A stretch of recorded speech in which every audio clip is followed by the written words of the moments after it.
মানুষ যেভাবে রাস্তায় নেমে এসেছিল চোখে আঙুল দিয়েই দেখিয়ে দিয়েছিল যে রাজনীতিটা যেভাবে হচ্ছিল, যেই দমন পীড়ন সহিংসতার রাজনীতি, সেই রাজনীতি আর মানুষ চায় না।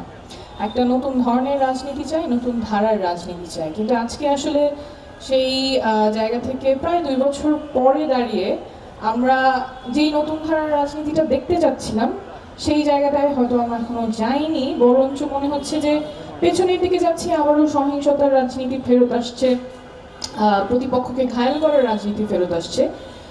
কিন্তু মানুষের ইস্যুগুলো নিয়ে কথা বলা, সেই জায়গায় রাজনীতি নাই।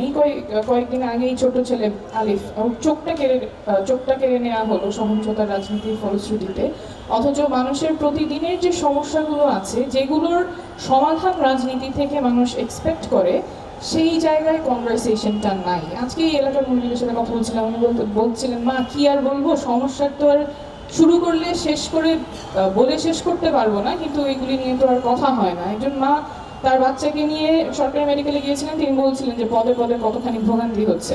তো আসলে দৈনন্দিন যে সমস্যাগুলো আছে, মানুষের প্রতিদিনকার যে সমস্যা, যেগুলো রাজনীতি থেকে মানুষ সলিউশন চায়, নেতাদের কাছ থেকে নেত্রীদের কাছ থেকে যে সমাধানগুলো চায়, যে কথোপকথনগুলো চায়, সেই গঠনমূলক রাজনীতির বদলে আমরা আসলে সহিংসতা কিংবা প্রতিপক্ষকে ঘায়াল করার ওই পয়েন্ট স্কোরিংয়ের রাজনীতিটাই দেখছি। তবে আসার কথা হচ্ছে আমাদের সবার মধ্যেই একটা এফর্ট থাকতে হবে, প্রচেষ্টা থাকতে হবে, যাতে গঠনমূলক রাজনীতির পথে আমরা হাঁটতে পারি। গড়ার সময়টা অনেক লম্বা হয়, সাধারণত ধৈর্য ধরে লেগে থাকতে হয়, ধৈর্য ধরে এফর্ট নিয়ে